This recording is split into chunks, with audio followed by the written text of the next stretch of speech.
La chose que j'ai oublié de te dire dans la précédente vidéo, mais tu as dû le remarquer, c'est que le dragon est le symbole même de la Slovénie, donc il y en a partout. Ça fait un peu une ambiance un peu fantasy comme ça, c'est vraiment super sympa. Alors, ce dont on va parler là pendant cette vidéo, c'est Bled et le lac Bohinj.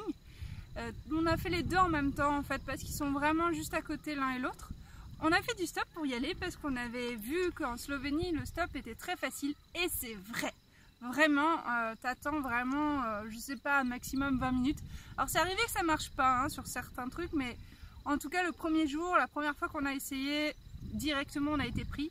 On a été pris par des Slovènes qui étaient assez écolos, et c'était vachement intéressant de discuter avec eux parce que du coup on avait vu en fait qu'en Slovénie, ils étaient très proches de la nature et très proches de l'écologie, enfin en tout cas c'est ce qu'on avait l'impression. Par exemple, ils trient le compost et le compost est récupéré ensuite, alors que nous, pas du tout. Enfin, il n'y a pas de personnes qui viennent chercher notre compost. Le plastique, oui, et le carton, oui, mais le compost, non. Donc du coup, pour nous, c'était intéressant de discuter de ça avec eux. Et elle nous a dit qu'en fait, le gouvernement, quelque part, il disait qu'ils étaient sur l'écologie, mais finalement pas tellement.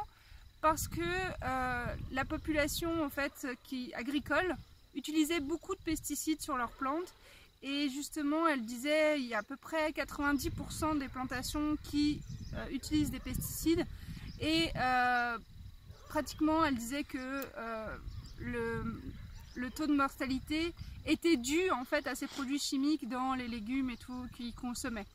Du coup elle disait que voilà, on pouvait penser que, mais quelque part, il y avait encore beaucoup d'efforts à faire pour ça dans le pays. Donc, on ne sait pas trop. Après, ça, c'est une seule personne qui nous a dit ça. Mais voilà, c'était toujours intéressant d'avoir un avis contraire à ce qu'on avait l'impression, à ce qu'on pensait. Après, on est arrivé donc au lac. Donc, le lac de Bled, tu verras sur la vidéo, quand tu verras ce lac, je pense, tu te diras oh, mais je l'ai vu sur Instagram, c'est sûr. T'as en fait une espèce de petite île en plein milieu du lac où t'as un clocher. Et le clocher sonne, mais constamment. Je sais pas comment font les gens qui vivent là-bas, parce que vraiment, tu as tous les touristes qui prennent un canot, 20 € le canot quand même, c'est hyper cher, même plus que 20 € je crois. Ils arrivent et ils sonnent la cloche. Pourquoi ils sonnent la cloche? Parce que grâce à cette cloche, tu as la bonne fortune. Voilà. Bon, voilà. Après, nous, on n'a pas pu le tester parce que justement, c'était trop cher pour nous. Mais je pense que c'est un petit truc sympa à faire. Mais nous, on a fait le tour. Pas tout le tour du lac parce qu'on voulait faire aussi le lac Bohinj, donc du coup on a fait la moitié à peu près, puis on est revenu. On est allé tout en haut du château aussi, tu verras sur la vidéo qu'il y a une grande montagne, et au-dessus de la montagne il y a un château. On n'est pas rentré parce que c'était trop cher aussi. ouais, notre budget est un peu restreint, mais bon, si tu peux y aller, vas-y. Et après donc on est tout redescendu et on a mangé ce fameux gâteau que tout le monde nous avait dit de manger. Tout le monde nous a dit il y a le gâteau à la crème, alors il n'y a pas de nom spécifique, mais c'est le gâteau à la crème de la Slovénie qui a été fait dans ce restaurant à Bled. Il faut absolument le manger, machin. Donc on l'a mangé, c'était à peu près 5 € le gâteau quand même, tu vois. Donc on en a pris un pour deux. C'était bon, sans plus, mais voilà, enfin, faut aussi tester les trucs du coin. Donc nous, on est partants, s'il y a des trucs bons à manger, on mange. Donc voilà, on a fait ça. Après, on a refait du stop pour le prochain lac. Pareil, easy peasy, y a deux personnes âgées qui nous ont pris, nickel. Ils étaient tout contents de prendre des Français dans leur voiture, enfin bref. On est arrivé, même pas, je sais pas, 5 minutes après. Et alors là, rien à voir. En fait, au lac de Bled, tu vois, t'as plein de touristes et tout, parce que c'est la référence.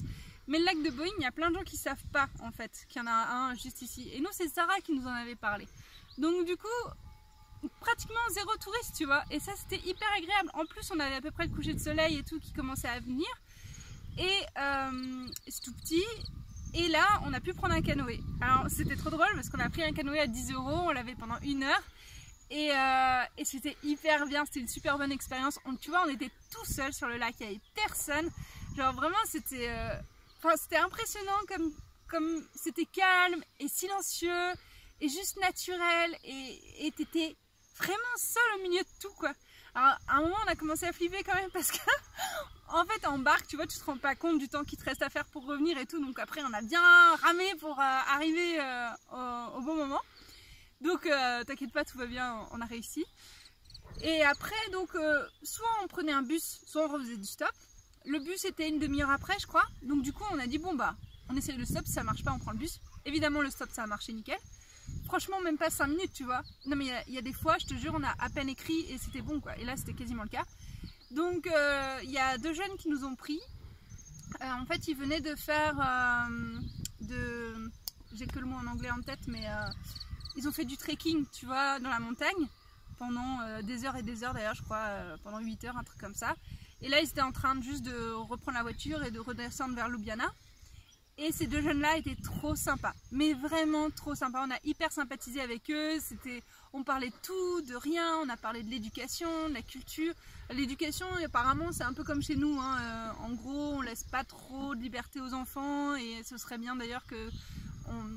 Enfin, c'était une maîtresse qui était avec nous dans la voiture. Et elle disait que ça aurait été bien de donner plus d'autonomie aux enfants dans les écoles, tu vois. Donc on a un peu retrouvé le même discours. C'était vachement intéressant et je sais pas, vraiment un bon feeling. Mais de toute façon, si tu vas en Slovénie, les Slovènes, tu vas voir, ils sont hyper chaleureux, hyper gentils. Et là, on est ressorti de cette voiture vraiment heureux, le smile. Ils ont gardé notre panneau de stop tellement ils nous kiffaient. Enfin, vraiment, ils nous ont filé des fruits. Vraiment top, quoi. Vraiment génial. Et donc après ça, je crois que c'est le château de Predjama.